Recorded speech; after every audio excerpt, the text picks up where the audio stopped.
अब मैं जिस हस्ती को सबसे पहले आपसे मिलाना चाहता हूं, उनकी खुसूसियत ये है कि सबसे पहली चीज़ वो इस मुल्क के एक बहुत अहम पेशा जिसको हम कहते हैं ज़राअत, उससे जुड़े हुए हैं। उनके वालिद साहब किसान थे, वो खुद उन्होंने किसानी का काम, किसान बनकर काम किया है। वो बाद में इंजीनियर बने। एक ही शख्स पहले किसान है, उसके बाद इंजीनियर है, उसके बाद वो शख्स हिंदुस्तान के सबसे बड़े न्यूक्लियर अदारे BRC के अंदर वो एज अ न्यूक्लियर साइंटिस्ट उसका इंतखाब होता है। और उसके बाद वो बंदा और आगे जाना चाहता है और हिंदुस्तान के सबसे इंपॉर्टेंट एग्जाम जिसको सिविल सर्विसेज का एग्जाम कहते हैं, वो IPS ऑफिसर बनकर आज हमारे सामने मौजूद हैं। मैं दावत देना चाहूंगा आपकी जोरदार तालियों के साथ जनाब नूरुल हसन साहब को।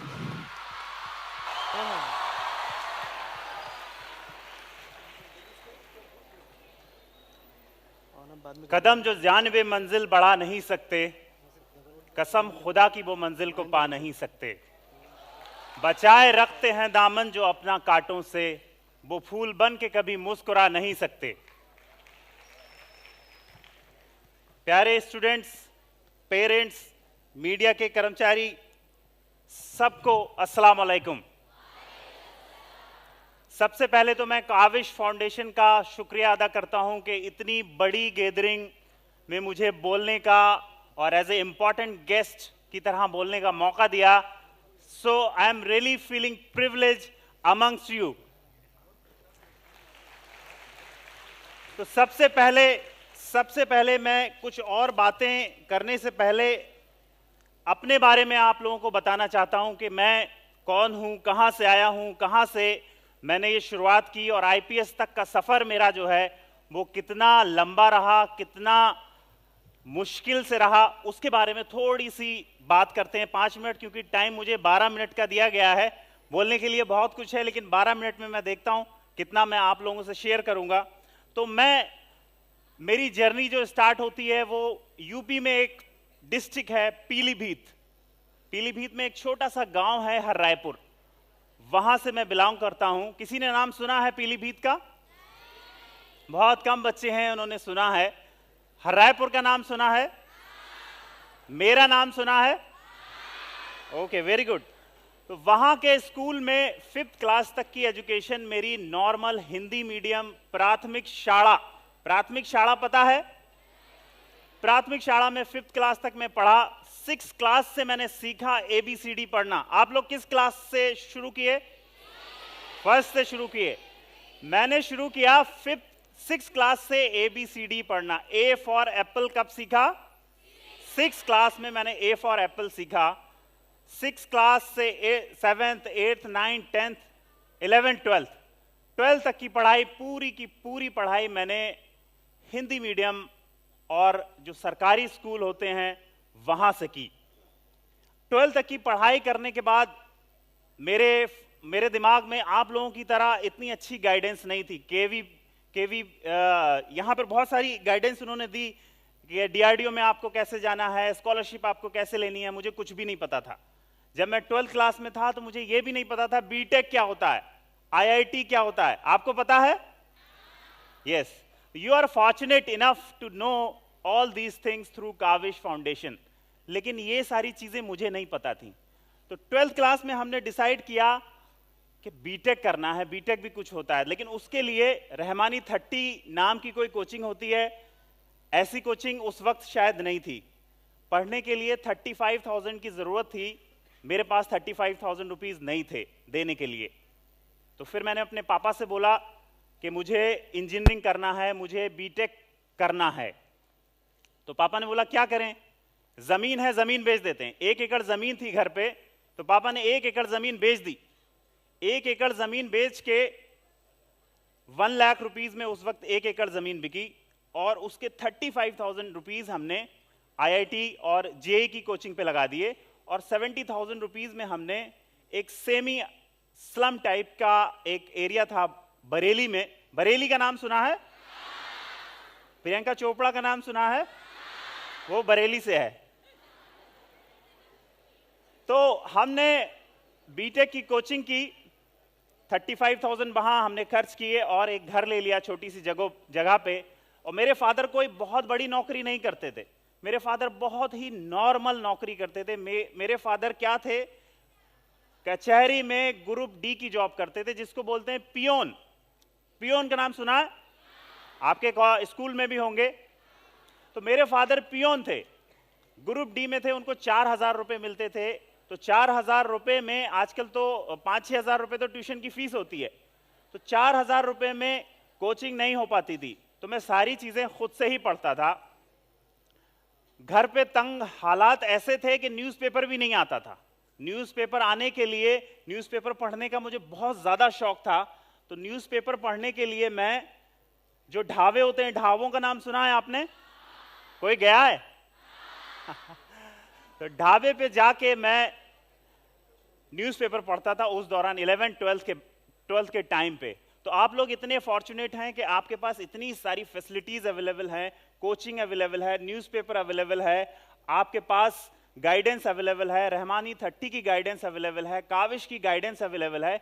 ये सारी चीज हमारे पास नहीं थी, लेकिन फिर भी हमने क्या किया, हिम्मत नहीं हारी और आईआईटी की कोचिंग की। और आईआईटी में तो नहीं हुआ, लेकिन one of the best university Aligarh Muslim university में मेरा बीटेक में सिलेक्शन हो गया।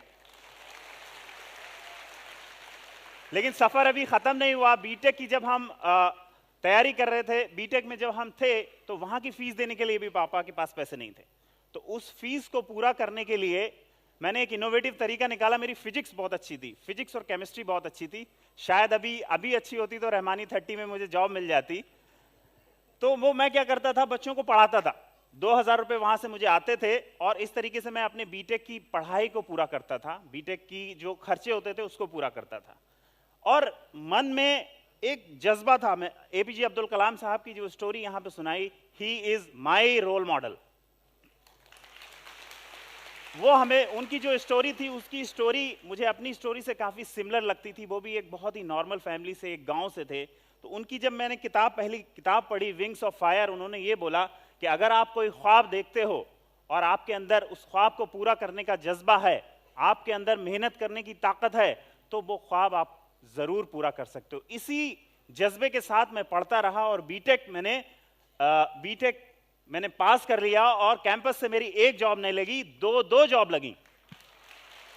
पहली जॉब लगी सीमेंस में और दूसरी जॉब लगी टाटा कंसल्टेंसी सर्विसेज में। मैंने सीमेंस ज्वाइन कर लिया। सीमेंस ज्वाइन क्यों किया? क्योंकि फैमिली को सपोर्ट करना था, फैमिली को, 2 छोटे भाई थे, उनकी एजुकेशन को मुझे आगे बढ़ाना था। तो सीमेंस ज्वाइन करने के बाद, सीमेंस में जब गया तो मुझे प्राइवेट जॉब अच्छी नहीं लगी। मुझे लगा this is not my area, यहां मैं ज्यादा दिन तक नहीं टिक सकता। 1 साल जॉब करने के बाद किसी ने बोला आप गवर्नमेंट जॉब के लिए अप्लाई करिए, वहां पे आपको टाइम मिलेगा और वहां पे आप सिविल सर्विस की तैयारी कर सकते हैं। सिविल सर्विस के बारे में सुना है आप लोगों ने? तो फिर मैंने गवर्नमेंट जॉब की तैयारी शुरू की और पहले ही बार में पहला इंटरव्यू देने मैं कहां आया? मुंबई आया। अणु शक्ति नगर में मैं आया।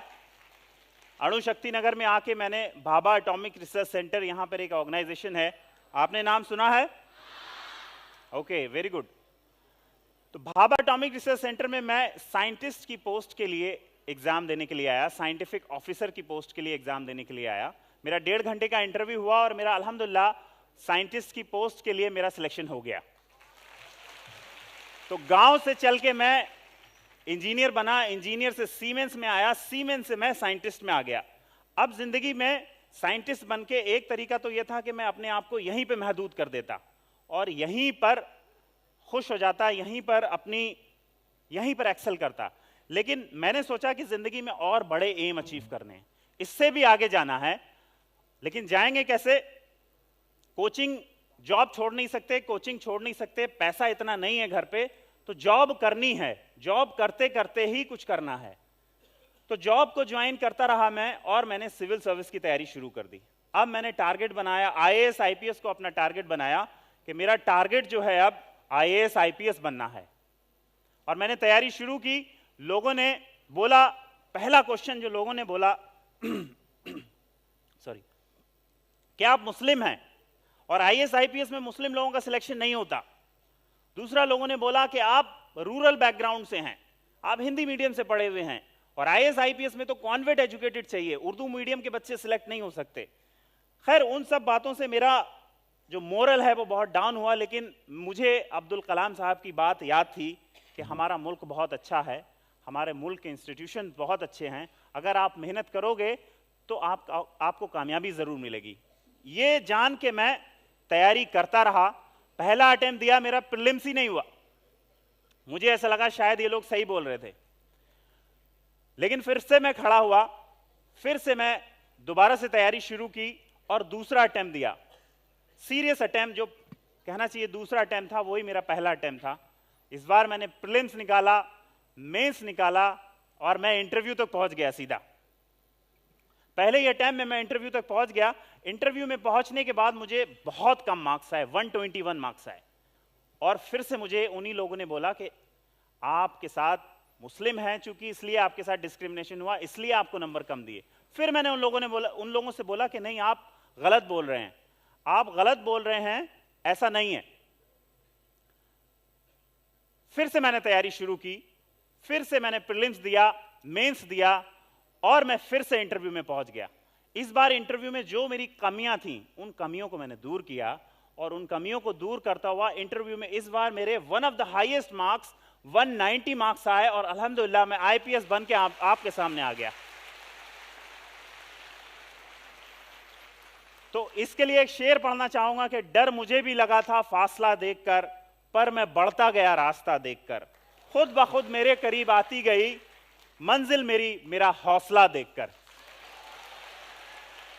तो आपको ये जो मेरी लाइफ की जो जर्नी है, आपको इससे बहुत कुछ आप सीख सकते हैं। पहली चीज जो आपको, मैं किसी भी ऑडियंस में जाता हूं जो मैं बोलता हूं कि पहली चीज तो ये है कि हमारा मुल्क हिंदुस्तान बहुत ही प्यारा मुल्क है, यहां किसी के साथ किसी भी तरीके का डिस्क्रिमिनेशन नहीं है। मैं एक गांव का एक नॉर्मल फैमिली का इंसान, जिसके पास पैसे भी नहीं थे न्यूज़पेपर पढ़ने के लिए, वो पहले इंजीनियर बना, फिर साइंटिस्ट बना, फिर उसके बाद देश की जो सबसे बड़ी परीक्षा है, जिसको कहते हैं सबसे वर्ल्ड का टफेस्ट एग्जाम बोला जाता है, सिविल सर्विस एग्जामिनेशन को, उस एग्जामिनेशन को क्वालिफाई किया और इंटरव्यू में हाईएस्ट मार्क्स लेके मैं आईपीएस बन गया। तो जब मैं कर सकता हूं ये काम, तो आप क्यों नहीं कर सकते? कर सकते हैं या नहीं? दूसरी इंपॉर्टेंट चीज है कि आप सिविल सर्विस, जो आप, ये बोला जाता है कि आप गरीब हैं, नॉर्मल फैमिली से हैं, कॉन्वेंट एजुकेटेड नहीं हैं, तो आप सिविल सर्विस को नहीं निकाल सकते। तो ये बात भी बिल्कुल गलत है। आप किसी भी बैकग्राउंड से, सही, आपके मुमरा से कुछ लोग आए हैं, मुमरा से एक बच्चा है जो कि वहां की स्लम एरिया में रहता था, उस बच्चे ने सिविल सर्विस निकाला, और वो सिविल सर्विस निकाल के अभी आईएएस बन के वेस्ट बंगाल में सर्व कर रहा है, अंसार शेख के साथ ही है, अभी जूनियर है उसका। तो ये सब बच्चे जब ये सारे काम कर सकते हैं, तो आप क्यों नहीं कर सकते? दूसरी इंपॉर्टेंट बात यह है कि आपको छोटे एम से सेटिस्फाई नहीं होना है। आपने कुछ छोटा अचीव कर लिया है, आप टीचर बन गए हैं या कुछ, मैं टीचर के जॉब को छोटा नहीं बोल रहा हूं, अपने एम को बहुत बड़ा रखना है और एक के बाद एक टारगेट अचीव करते जाना है। जब मैं इंजीनियर था तो इंजीनियर में ही खुश हो सकता था, साइंटिस्ट था साइंटिस्ट में ही खुश हो सकता था, लेकिन मैंने ये सब छोड़ के आगे बढ़ा और मैं आईपीएस आया। और अभी मैं इंशाल्लाह, मुझे पूरी उम्मीद है कि मैं आगे और भी कोशिश करूंगा और भी आगे जाऊंगा। बिल्कुल सर, हमारी नेक ख्वाहिशात आपके साथ हैं। एक कुछ 2 मिनट कंक्लूड करना है आपको। ओके। तो जिंदगी में बच्चों 3-4 बातें और मैं बोलना चाहूंगा, मैं आपके साथ और डिस्कस करना चाहता था, लेकिन टाइम मेरे पास बहुत कम है। 2-3 बातें मैं बोलना चाहूंगा कि आपको जिंदगी में आपके जो एम हैं वो बहुत बड़े रखने हैं। आपको एम डिसाइड करना है, एम आपके बहुत बड़े रखने हैं। आपने ग्रेविटी जानते हैं, ग्रेविटी? तो ग्रेविटी में आप तीर आपने निशाने पे मारते हैं तो तीर कैसे नीचे जाता है? ग्रेविटी की वजह से। इसी तरीके से आपके एम होते हैं। आप अपने एम अगर बड़े रखेंगे तो छोटे एम तो आपको वैसे ही अचीव हो जाएंगे। अगर आप सपना आपका आईएएस, आईपीएस या बहुत बड़ा साइंटिस्ट बनना होगा तो मुंबई में तो आप वैसे ही आप कर लेंगे। आपका सपना होगा यूएस जाके पढ़ाई करना है तो मुंबई के बेस्ट कॉलेज में तो आप वैसे ही आ जाएंगे। तो अपने एम बड़े रखिए, टारगेट अपने बड़े रखिए, और टारगेट अचीव करने के लिए आपको हर दिन कोशिश करनी है। हर दिन कोशिश करने की कि मैं आपको एक एनालॉजी देता हूं कि एक बिल्डिंग है, एक बिल्डिंग 100 माले की है। 100 माले की बिल्डिंग पे अगर आपको पहुंचना है तो आप स्पाइडरमैन है क्या? स्पाइडरमैन नहीं है। आपको क्या करना पड़ेगा? या तो चढ़ना पड़ेगा या फिर लिफ्ट से जाना पड़ेगा। और कोई रास्ता है? तो उस बिल्डिंग पे चढ़ने के लिए आपको सीढ़ी दर सीढ़ी चढ़ना पड़ेगा, सीढ़ी दर सीढ़ी चढ़ना पड़ेगा। ये सीढ़ियां क्या हैं? ये सीढ़ियां हैं आपके अभी के सब्जेक्ट। ये जो बिल्डिंग है वो आपका करियर है। आपको अपने करियर में अगर अचीवमेंट करना है तो इन सीढ़ियों को चढ़ना है। सीढ़ियां हैं आपका physics, chemistry, biology, sociology, history. ये सब आप पढ़ते चले जाएंगे तो सीढ़ियां चढ़ते चले जाएंगे और एक दिन ऐसा आएगा कि आप जो बिल्डिंग है, बिल्डिंग के सबसे ऊपर वाले पोर्शन पे पहुंच जाएंगे और इंशाल्लाह आप कामयाब हो जाएंगे। तो आप मेहनत करिए, आप लगन से मेहनत करिए, लगन अपने रखिए, अपने अचीवमेंट गिनाते रहिए, लोगों को ख्वाब देखिए और इंशाल्लाह मुझे पूरी उम्मीद है कि आप जिंदगी में बहुत बड़ी ऊंचाइयां पकड़ सकते हैं। मैं टाइम नहीं है मेरे पास, मुझे बार बार बोला जा रहा है कि आप बाहर आइए, मैं बाहर जाता हूं। एक शेर पढ़ के मैं बाहर जाता हूं कि दयारे इश्क में अपना मकाम पैदा कर, दयारे इश्क में अपना मकाम पैदा कर, नए जमाने नए शुभ शाम पैदा कर, अगर खुदा दिले फितरत सनाज दे तुझको, लहू ते लाला गूं से कलाम पैदा कर, और मेरा तरीक अमीरी नहीं फकीरी है, खुद ही ना बेच गरीबी में भी नाम पैदा कर। जोरदार तालियां नूरुल हसन साहब के लिए और उतनी ही जोश और खरोश